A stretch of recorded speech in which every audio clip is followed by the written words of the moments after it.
Greetings everyone, Timothy here. The day is Monday, December 28th, 2020.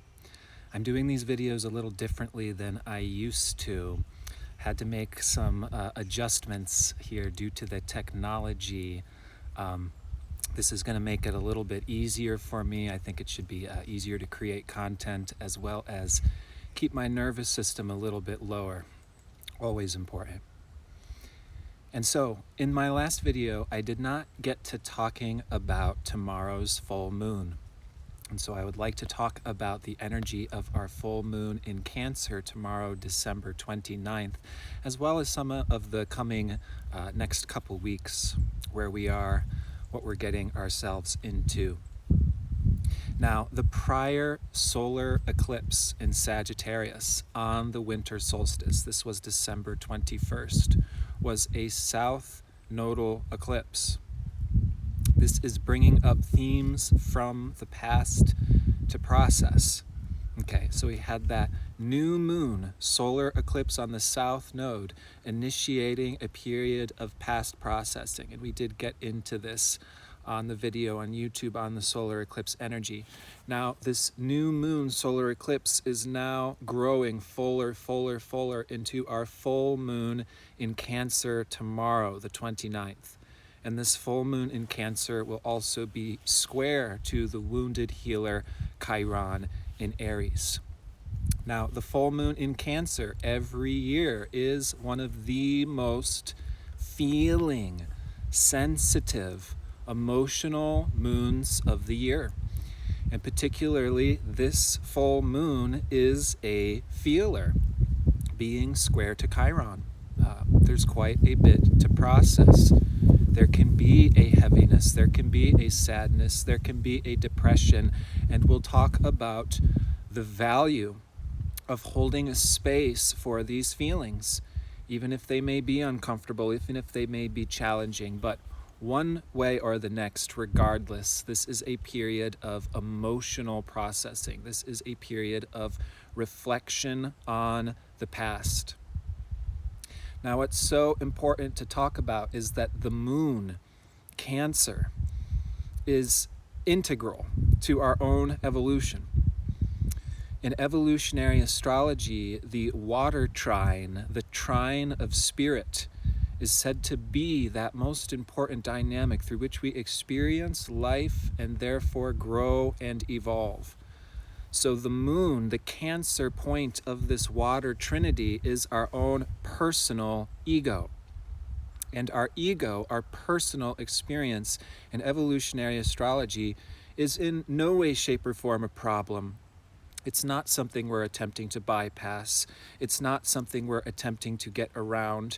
Our personal experience through the vehicle of the ego is how we have processes and experiences of life generally. So we need to have our point of individuality as well as the emotional feedback that we get from our personal experiences. Okay, so we may take things personally with the full moon in Cancer. There may be emotions coming up. We may be processing, and it is integral to our soul's evolutionary development.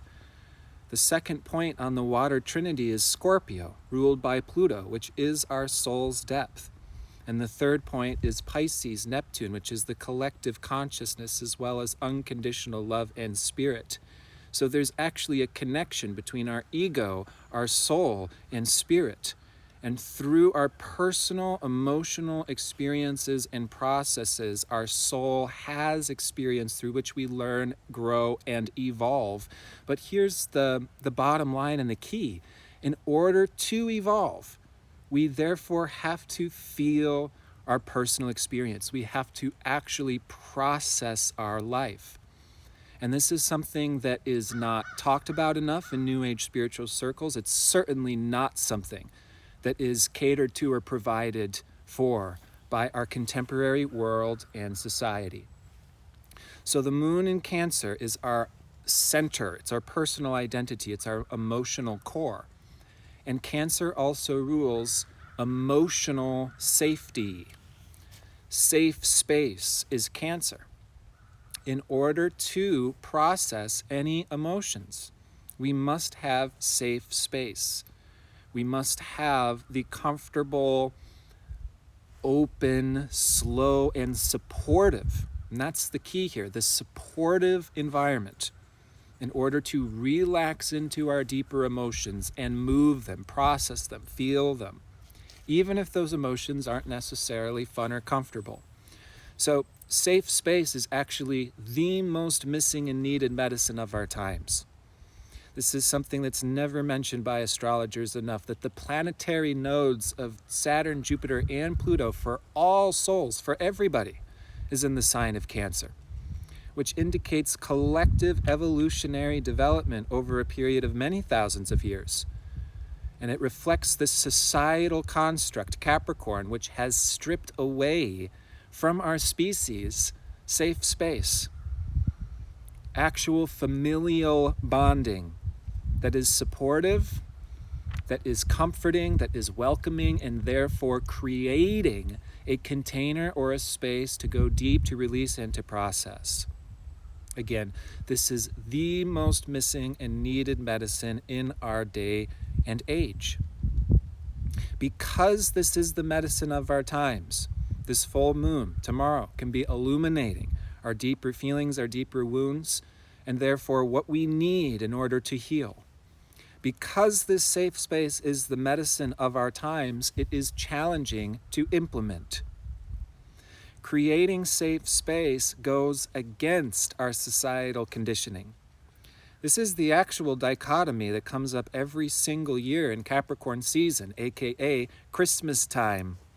And how many of us are familiar with the experience of Christmas time having something to do with societal conditioning, and not necessarily just familial bonding, emotional support, creating safe food and warm environments and putting our feet up by the fire? Is this what Christmas is about?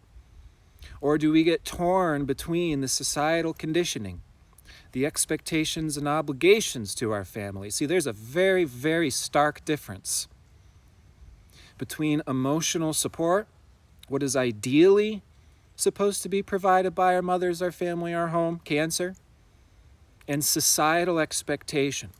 We're supposed to behave this way. We're supposed to look this way. This is what family looks like. This is what tradition looks like. This is what Christianity looks like. Is it actually familial support?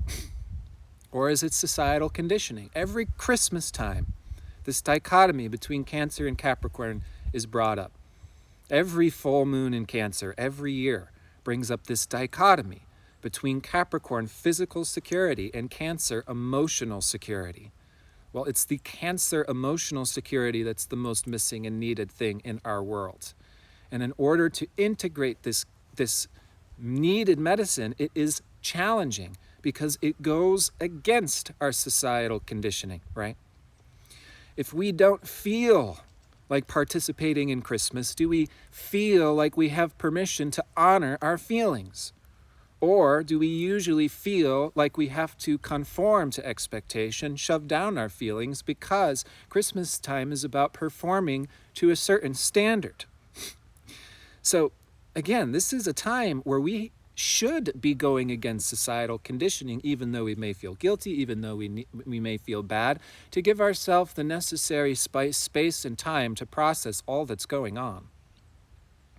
There's a tremendous amount that's going on, and while we don't give ourselves the space and time to emotionally process, we become disassociated, headless people with no real sensitivity or feeling-based touch or contact with real life. And this is when we start to lose our soul. It's again through Cancer, trine to Pluto, Scorpio, trine to Neptune, Pisces, that we have a soul, that we have a spiritual experience and spiritual growth is through our emotional feeling. So when we swallow the societal pill, when we do what we're supposed to, we lose our soul. We lose our evolutionary journey. We stop processing our feelings. We suppress, deny our inner child. This is why you will never hear me ever speak about the ego in a negative way, which is very, very common in spiritual New Age circles. It has been for thousands of years. This is an extension of patriarchal, societally conditioned expectation that our feelings get in the way, that we should do this mantra or this meditation or this yogic technique, and then we'll feel better, which is a way of sometimes avoiding and denying our actual lived experience. So you will never hear from me the words or the phrase, set your ego to the side, or, transcend your ego, or get over that because it's an egoic construct. Whenever I see those types of dynamics, I see that as a type of oppression that is inherently damning the divine feminine, the experience of subjectivity, the experience of sensitivity, the reality of the inner child, which is much more the same as an inner guru than something that's a distraction or gets in the way. But our society gets in the way of this. Societal conditioning says, no, make it look pretty. Put on a happy face. If it doesn't look pretty, if you don't have a happy face on, then you're not going to be attractive. You're not going to be, convenient. You're not going to have friends. And the truth is, because we've all been living this, you may have less friends, sacrificing your fakeness, but you will live a real life and have actual relationships, actual connections that are supportive and respectful. Because there's no societal support for bringing in this safe space, we have to create this. We have to be willing to go against the grain. That's true. We have to be really willing to go against the grain. We have to be willing to experience rejection, misunderstanding, and to not take it personally. Because if we take it personally, we're more likely to fall into the old trap of being forced into societal conditioning. Oh, I'm feeling bad and that's inconvenient to the people around me, so I should disappear, I should vanish, I should leave. Oh, I have an emotion that's not being happy and humorous and joking and bypassing and denying, and so there's something wrong with me that I experience negativity. This is a common experience for those that are naturally embodying and bringing in the most needed and missing medicine on the planet. Cancer, the moon, the divine feminine, the mother.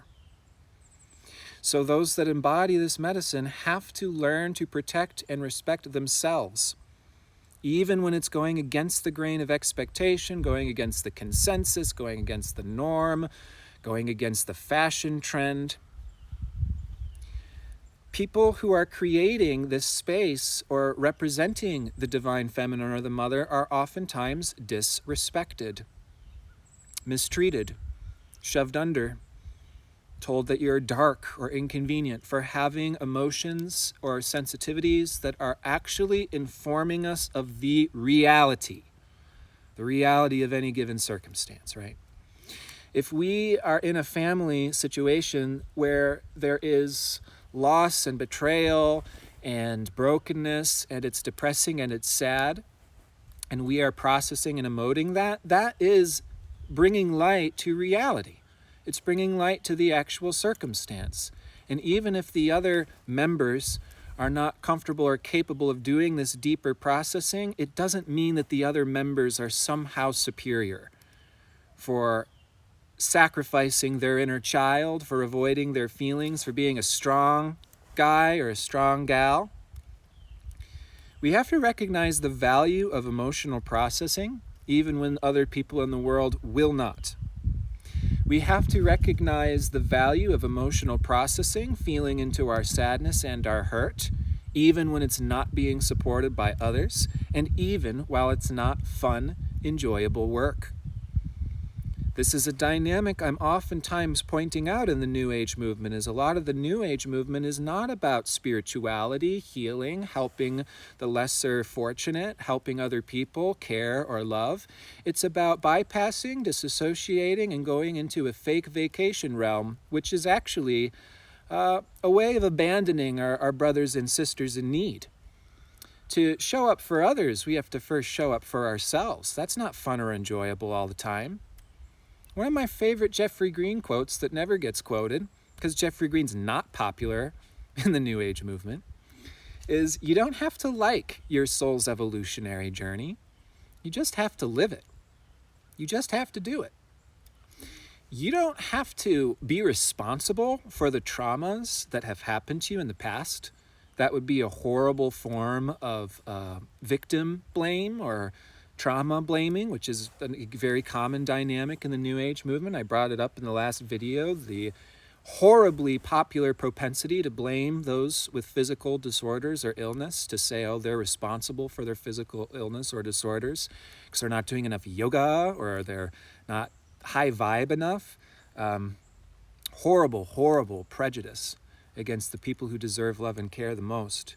But, you know, it's not fun or easy or enjoyable to hold a space for our hurting parts, for our broken parts. But if we can learn to do this for ourselves first, then we will become capable and qualified of offering the same to others. Only then. So it's not about looking pretty.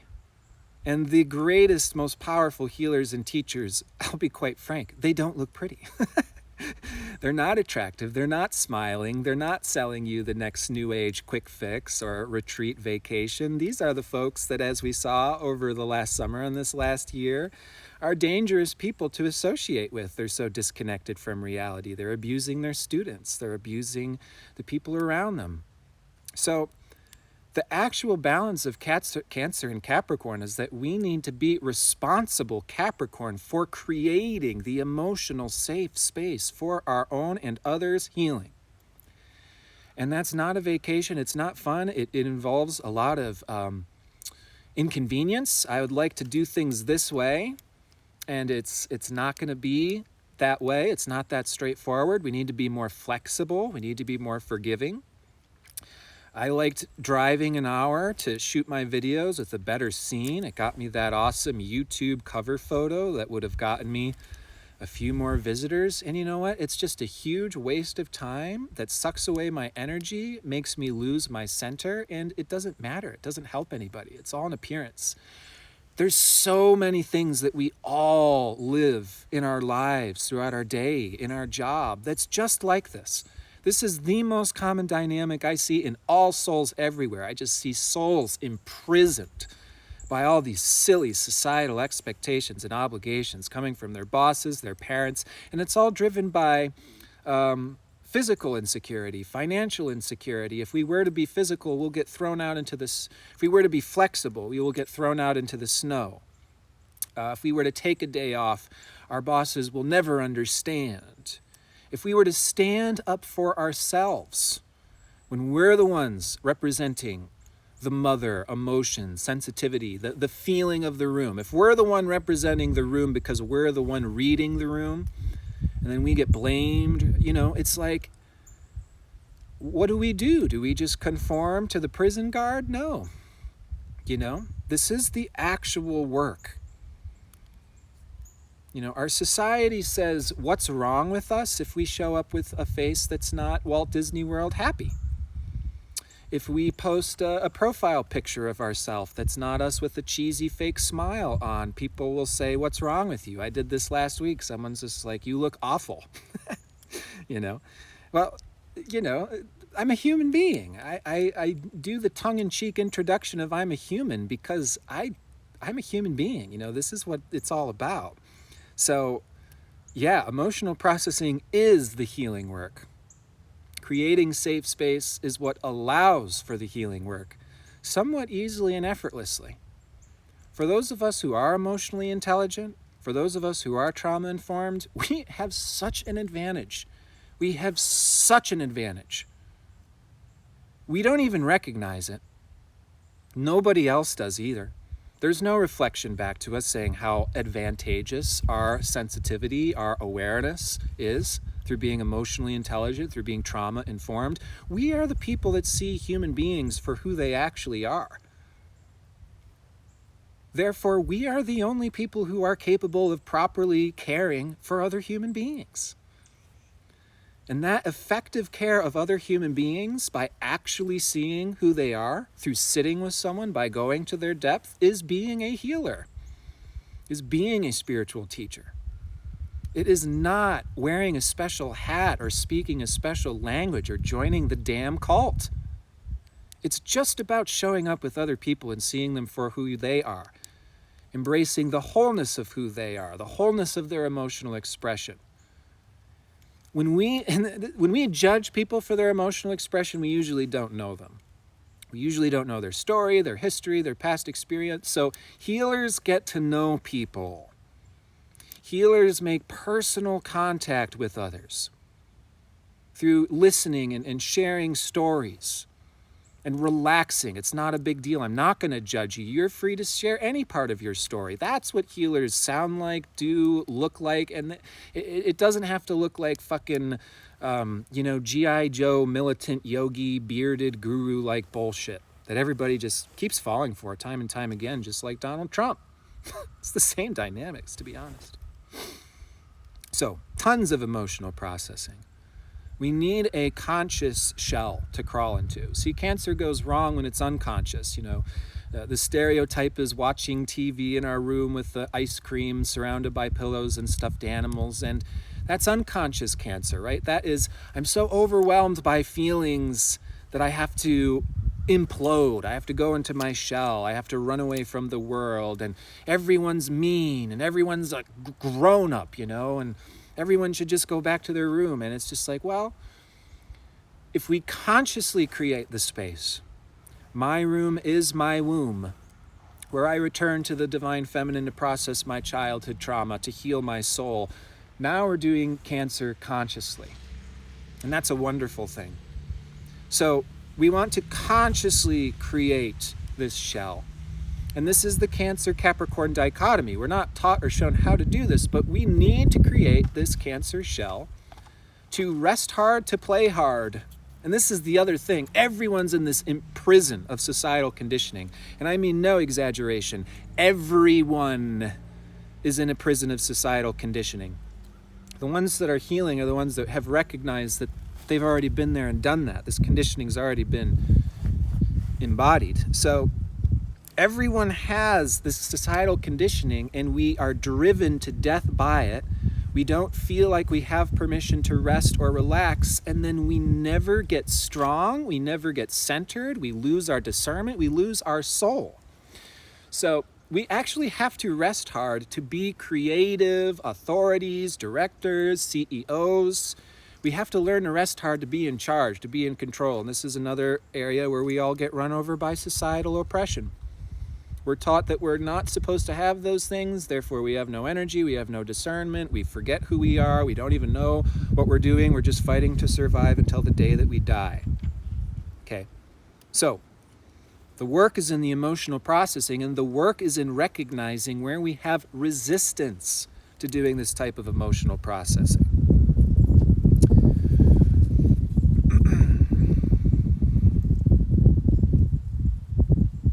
Now, Venus is going to be on the south node of the moon in Sagittarius, square to Neptune at the time of this full moon. I'm sorry, I just recognized that I have a technical issue with, hopefully there's not a microphone issue. I know people had issues with this in the last YouTube video, but experiment, got to roll with it. You live, you learn. No one's perfect. So this Venus on the south node square to Neptune can actually be reflecting back to summertime. In particular, end of June, July time, when Venus first stationed retrograde square to Neptune, okay? So there's this reflecting on goals, dreams, in terms of how we're reaching for our goals and dreams with others versus idealism and fantasy. We're talking about how do we connect? What is the purpose of our relationship? What are we exploring together? And this is true with any relationship. Any relationship is, what's the purpose of our relationship? How is there growth? Any healthy relationship is two souls growing together. Any healthy relationship is two souls growing together individually, not two souls merging into the same thing, but two souls supporting one another's individuality. In that support of our mutual individuality, what is the shared purpose? What are the shared goals? These are things we can be talking about. Is there a meeting of like minds? Are we speaking the same language? Okay, so this is a connection point. Also coming up these next couple of weeks, Mars is completing his transit of Aries. This has been ongoing since May. I have been using the analogy of molting, like melting down raw metals in order to transform them into new materials, into new forms. Okay, so there is this completion of the development of Mars. Mars is our desires, our direction, the confidence to go to the beat of our own drum, our individuality. It's okay to be separate. It's okay to go against the grain, is the courage of the warrior Aries Mars. So we've all been developing this for the last several months. We've been developing this integrity. Integrity means that we are authentically our own individuality. We are being honest with our individual directions and desires, and we're doing the work. That's integrity. So we've been this trial and error, experiment, workshop, molting and transforming the materials at hand to develop this integrity. Okay, we'll see Mercury enter Aquarius and square Mars on January 8th. You know, we're thinking about, our willpower and how we're pushing forward and how we're breaking down the old, and something new's got to happen and something's got to change. So this is about knowing who we are, knowing what we really want, what we really need. And that Mars will enter into Taurus this next couple of weeks, and we're starting to push into a more defined rhythm. The sword's coming out of the molten stage and coming into an established form, an established direction. Okay. So again, this is a full moon in Cancer. It's a tremendously emotional, feeling, sensitive moon. It's a time to create the space to cry, to let out the tears, to do the cathartic release. This is Chiron. Chiron's a cathartic release. When we experience Chiron transits, it's like we purge and release the food poisoning, the toxins from the past. And those toxins may be the fears, the inadequacies, the shames, the apprehensions. You know, this processing, this purging, this cathartic release is again how we are informed of our soul, our healing journey, our past, our truth. We have to understand our past, understand our present, and our future. This is the full moon to explore, to digest all of the above, to create this space for this type of digestion. A tremendous amount of past reflection that can lead us into great and new recognitions. We're coming out of this breaking down of the past. See, that's all this cathartic releasing, is this breaking down. This digestion is a breaking down. So the cathartic emotional release is the digestion, is the breaking down, is the portal opening leading into the new. And we will see Uranus, the planet of the future, stationed direct at 6 degrees Taurus on January 14th. So this highly experimental time to get on with the new, let's get on, let's move on with it. That's going to continue to take us forward. But we can also be forming these new concise directions as well as self-identities, who we are and what we really want through this wave of processing. So I encourage us to begin by providing this level of depth and support to our own inner child. And that will be the initiation that brings us into the proper qualification to be a caretaker to others. We cannot caretake others before we learn how to listen to and respect the emotional feedback of our own inner child. To create the space and time to digest the emotions that we need to be centered and informed, to have enough space and time to rest and relax in order to work and do with strength and authority. And in this regard, I am absolutely wishing you all the best. Please do take care. I'll be checking in with you all soon.